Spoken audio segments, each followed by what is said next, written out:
What's up? This is John Miller, Associate Editor of IGN Xbox 360, and today we're talking about Superman Returns. Well, traditionally, Superman video games have been, shall we say, pieces of crap.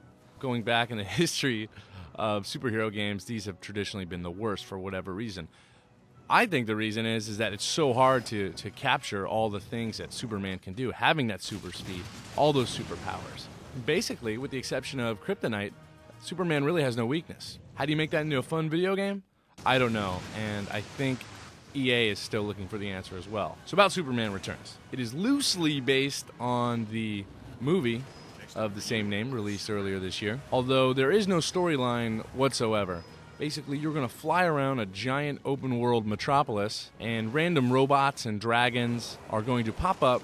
You're going to destroy them using your freeze breath, or your super heat vision, or your super blow breath, and then you're going to wait for some more dragons and robots to pop up, and you're going to do it all over again.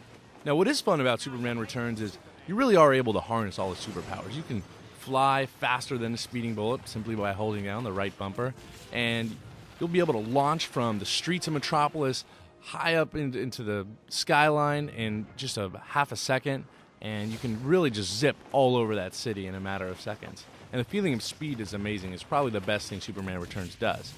Also, the superpowers are pretty cool. You can freeze cars in the street. You can freeze the citizens of Metropolis. You can blow them into the air. Of course, the way this game works is that Metropolis basically has a health bar. And when it is in danger, the game is over when Metropolis takes too many hits. Unfortunately, in this open world, EA really just didn't put enough into it.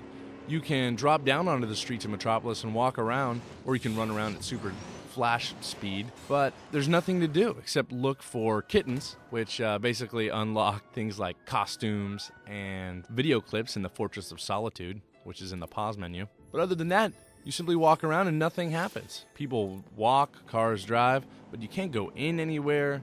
Again, there's no storyline to follow, so basically you just wait for more robots and dragons to respawn, then you kill them again. Eventually you'll get toward the end of the game where you have to thwart Lex Luthor and his evil plans of world domination by turning the Earth into a giant crystal. But all the way through, it really just feels like you're just going to hit random enemies and do it all over again. It doesn't have that epic feel that you need to have in a Superman game. The comic book enthusiasts will be happy to see plenty of enemies in there like Bizarro and Parasite and Metallo.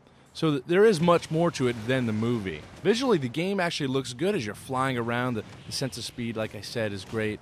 They have a nice blur effect. And the city, when you're high above it, it looks pretty good.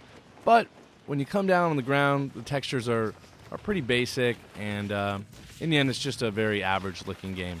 To EA's credit, they did a good job. This is one of the better Superman games that has been developed. It has these fun mechanics, and there are a lot of things you can do with his superpowers.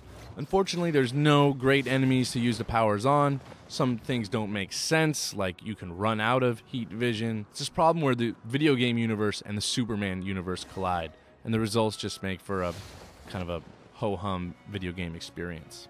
Superman fans, however, they're probably going to take a lot of enjoyment just zipping around Metropolis. That, if anything, makes it worth a rental. So check it out, Superman Returns. Read the full review at IGN.com. Take me down. No chance.